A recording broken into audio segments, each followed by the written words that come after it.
So that's it on the road. Christmas travels being hampered by high cost of transport fare. I think, well, the announcement of the federal government only fueled more desires for travel, but it did not, can't seem to accommodate all the demands that have come on the road. But it's not just about the roads there. Of course, you also have gift items are being shared at this time. People just want to relax at home, so there's more food, more purchases. So let's find out what's going on in that area with the Chief Executive Officer of Buy More Supermarket, Mr. Dominic Essien. He couldn't leave his house for Christmas, so he joins us virtually. Good morning, Mr. Essien. Thank you for your time. Merry Christmas to you. Thank you very much, Jenny, and Merry Christmas to you and the viewers. All right, and then we also have Fisayo Adebanjo. She's on the road even as we speak. She's the Chief Executive Officer of Hampers Us. So the name tells us what she's doing on the road. Hi, Fisayo. Good morning.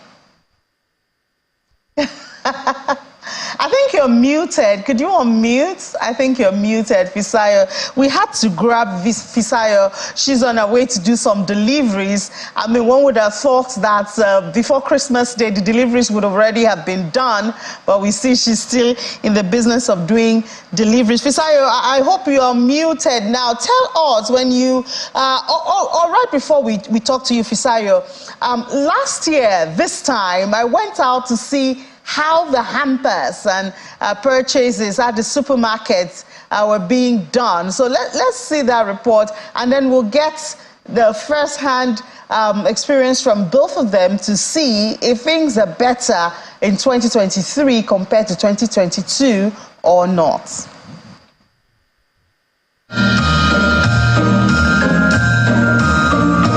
It's indeed the season to be jolly. In Nigeria, the season comes with exchange of gifts, mostly captured in hampers. The culture has grown so much that online markets create special platforms, which is most active at the end of the year, to allow ordering and delivery of hampers. Offline supermarkets have over the years positioned themselves to satisfy this demand. With inflation at 21.47%, a dollar exchange is officially at above 452 naira, but is more accessible at over 700 naira at the parallel market. Petrol, which determines transport cost, is being sold at well above the regulated pump price of 165 naira for a litre. These macroeconomic factors mean that the cost of living and operating businesses have skyrocketed. The act of exchanging hampers has not escaped this. We're trying to make it cheaper by getting products that are cheap, and we'll add them all together and then we'll sell it. Like, for example, we have some 50,000 naira. Our profit is not that much. So we also try to make the basket available, because some people prefer to buy the goods themselves, the wrapper themselves, and then go home and then choose how they arrange the hamper themselves. So for the most part, we sell the already prepared ones. We also sell the basket, so that it makes people want to do the hamper by themselves rather than we charging them for the hamper. In the open market, the picture is hardly different. Mrs. Davis, who always looks forward to a bumper sales at this time, is thankful for little mercies. Things has really gone up, and you can't compare what is happening last year to this year. Last year, it was a little bit fair, but this year, it's not easy. Everybody knew it's not easy. It's not easy. It depends. It depends. The price varies from 20,000 upward. And before, we can see like 5,000 hampers. No matter, you cut your coat according to your size. But now, you can't even get hampers of 5,000. It's not even possible. Even though 10,000 is not, I don't think you can. I'm basically into giftings at Christmas. Mrs. Omonike George Ayudu would normally have hampers set for delivery at this time. According to her, if she had been stuck in this line of business, she would have lost out on revenue. We cater to those that would like to give to like the less privileged, so they ask us to pack for them. So we pack in 5 kgs, we pack in 2.5 kgs, okay, and we help them in terms of to seal and all that. And of course, also we also do, now most of the vegetable oil companies, I don't want to mention names, most of vegetable oil companies, they now have some of them in sachet. That plays a very big role in terms of how all of those giftings would come. And of course, like I said, most of those giftings come in food items rather than proper hamper where you would have to require imported items and assortments that may not be in the immediate need of the people. Nigerians, like many others around the world, are barely clinging on to the gesture of exchanging gifts at this time. Hopefully, the economy will become more buoyant and the hampers will make a bigger return in 2023. Ini John Mekwa, Channels Television News. All right, well, that was my hope by December 2022 that the economy will be more buoyant and then hampers will be more, givers will be more generous in 2023. But then inflation was at 21.47. Now inflation is at 28.20. Well, let's see if Nigerians have been able to, come over that and still give out as much or even more than last year. First of all, let's talk to Fisayo. Hi, Fisayo. You are in the business of hampers. And so we heard there that as of last year, the least you can get or spend on a hamper is 20,000 naira. Do we still have 20,000 naira hampers this year? At the moment, I'd say yes. But the quality of the items in the baskets would not be, it won't be something, it won't be something memorable because you will have to pick different things just so that you'll be able to fit things into your budget. And then you have to start making substitutions. You can get a hamper for 20,000 naira, I'd say, but don't expect the quality of the items to be great. And then we also saw that last year, it seemed people turned more to food items, and did more of rice and all those staple food. How is the content of hampers this year? For my business, that was what we stuck to this year as well. We went straight to food items. So rice, beans, gari, palm oil, things that we know that people need every day, because they're going to value that more. And previous times when we pack our hampers, we do cookies, we do juices and sweets, but then we realized that those, I mean they will be appreciated, but it's just better if we give people food items, because we know that at least they'll be able to have something for the holidays without having to spend anything, as little as it is that they'll be able to save. And that helps, that goes a long way. So I think food items like hampers, where I know a lot of vendors as well whose strategy this year was to make all their hampers have food items, and I think that's a great idea. Nobody runs away from food. So you think that culture has come to stay? I would say that it has come to stay. It has come to stay. And there's something quite interesting that I noticed with the amount of people that are traveling out of the country. So we have a lot of families where, they're separated, their loved ones are in different countries. So it's just a little way of letting them know that, okay, I may not be with you physically, but here's a little something I can send to my family, and we just curate hampers for them. That was something that I took note particularly this year. And that made me realize that I think the hamper business is here to stay. So you have clients who are abroad and call you, make orders for delivery to their families in Nigeria. Wow, nice one. But how would you compare, when you compare the demand of 2022 and 2023, where do you place them? 2022 was much better, to be honest. Right now, everybody just wants to celebrate like the little that they can. But in 2022, we were able to churn out a lot of hampers compared to this year. I would not say that this year was totally horrible, but definitely 2022 was better. All right. So now let me turn to Mr. Essien. You run a supermarket, and we saw that last year when we went to the supermarket.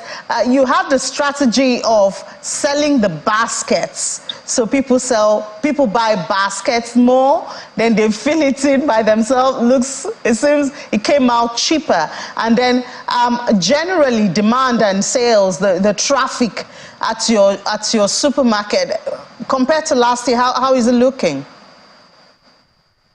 Well, thanks for having me. I mean, this year is a bit different. You will agree with us that while you're quoting inflationary figures, I'm more interested in the food inflation, which is above 30%. What you tend to see this year is that we just continue with the basket sales so that people can at their convenient pick and choose whatever they want and then sell and send to their people. The sales of hampers has really reduced in our stores, and the sales of the gifting has also reduced. And again, that's because of the nature of the economy this year. We think that consumer spending will reduce when the data comes out. If it increases for any reason, it will be marginal. So people are really finding it very difficult. You need to stand inside the mall and see how people are very sensitive to things that they ordinarily would have bought conveniently, but they look at it and look for an alternative for that particular product. The only thing that they tend to sell will be the food item area. If anything luxury, people are not so interested because first of all they need to survive. It's the natural human instinct to survive. So first of all, you want to at least cater for your family basic needs, and that's what people are buying: drinks and food items. But anything luxury, they are not. So spending hasn't been very, very exciting, and not just across board. It's not only for the poor or middle class, but across board, because even the rich, who most times support the poor, cannot afford some things today. So they rather now, the pressure is now a lot on everybody. So spending has become really, really reduced. What about the issue of imports? We know that FX has been a major one this year, the value of Naira and all of that. Do you see people switching maybe to domestic or locally produced goods just to, reduce that? Do you see the taste of Nigerians changing? Oh, it's changing, but I mean, we're still foreign dominated in our taste bud, yes, but it is changing. But people now realize that, the exchange rates are really, really high, and so they cannot afford some of the things that they used. But even us as retailers, if you realize that most of the suppliers credit that people used to offer no longer exist, because when you get a credit today, when you're paying back, the exchange rate has moved, so literally the person offering you credit is in a lost position, so we don't get that. But in terms of taste, people are beginning to migrate and see what alternative do we have in the market to cover up for, mention some of those quality drinks, branded drinks, carbonated drinks. We have alternative here. Mention some of those rice products. People try to tweak, and some of those foreign products have been substituted seriously here. But significant part of minute part of the consumers still want to, mix and match some of the foreign and local together, but people are changing to local products. And it's also very disappointing that some of those local conglomerate of manufacturers are now leaving the market. So again, there are opportunities for people to tap into those areas where these manufacturers are leaving, but there's still some challenges in the economy that might not help people completely change their purchasing pattern or taste bud. Yeah, I mean, I'm so glad you brought that up because I wanted to say, can we use you guys as owners of supermarkets or, packaging of gifts? Can we use you to, I don't want to say impose the domestic products, locally produced products on Nigerians, but is it possible that the local products are more available than the foreign ones? Do you think that could be a strategy to... It will definitely help. It will definitely help because your purchasing power will be higher in when you want to afford local product. But what we tend to do in our business as a model, we allow all locally produced products on the shelves, especially if it is NAFDAC registered. So allow them so that people can have an option. If you walk into any of our business location and you say you have a local product, once you have a NAFDAC registration, we pump it on the shelf because we want people to be able to use it. But we cannot impose this on consumers because we don't know how much they have, we don't know how much they can spend, and we don't know the challenges that the manufacturers of those local products are facing. So if they come with the right product, with the right packaging, with the right pricing, we bring them on board and have people pick from it. But using us to achieve that, well, we're available. It's not like using us, but our shelves are available for you to display those products as long as they are NAFDAC certified, because we cannot independently verify if they are quality, if they're quality products or not, but we depend on the expertise of NAFDAC officials to get it done. But we want to encourage more, as a business, we want to encourage more people in food packaging or locally made products so that we can give consumers some alternative, because it's really very tough. And that's where we find out. I mean, take for instance, most things have gone up, especially after the subsidy. Transport fare went up. Immediately that goes up. The market women, the suppliers also move their prices up. Exchange rate moved up. Suppliers will move their prices up. We don't know the challenges that they face at the port. They also move their challenges up. So it becomes a final burden on the consumer. So for us in business, instead of us increasing our margin, what we tend to do, because it's a volume-driven business, we then reduce our margin. But in reducing your margin, remember your salary, your generator, your power, and other costs remain constant. So you're just playing the number game in order to stay afloat. But it's been so government should come in to help everybody, from the retailer to the consumer, and the channels that we have provided for this sales to happen. All right, Fisayo, let me find out from you, what's the degree of local products and imported products when you're putting your hamper? How much consciousness do you put to that? All right.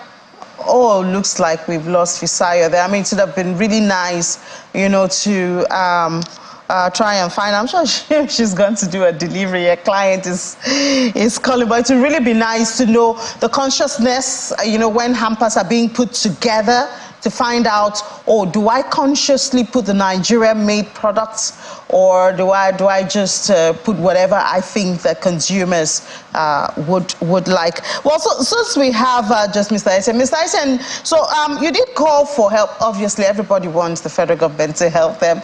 But what kind of help do you think, beyond Christmas and the festivities, we're going into New Year, starting a new cycle afresh. What strategy do you think that the governments can employ? For instance, we have seen the government announce a 50% slash of transport fare. And we've seen it hasn't gone really much. We heard of palliative when subsidy was removed. We've had complaints about that. Businesses like yourself, you want help. Obviously, consumers also want help. Subsidies still being removed, in quotes. What strategy do you think the government can employ for effective impact, on the life of Nigeria, the cost of living in the country? Well, first, at the top of my brain is that government need to think through any of the policies that they want to implement. Don't just announce it and let people jump at it and realize that it's not working or it's not happening. That even gives a bad name to your policy or your intended goal. So those two things you mentioned, the 50% reduction in transportation costs. I haven't seen anybody who's come up to say, yes, I really enjoyed it. It was good. I thank God. Everybody's complaining that some people have shut down their park to say, government didn't give me any money. I'm not going to carry it for free. And then it comes back to negative publicity on the side of government. But for businesses, the cost of doing business is very, very high.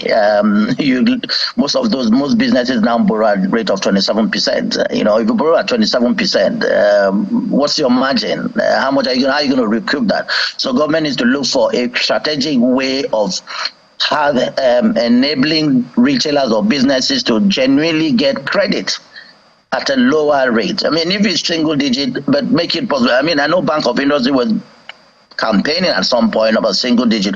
We do not affect the retail sector, and the retail sector where you get to reach the final consumers more. So government should come in, try and provide a single digit interest rate for them, for the businesses like ours.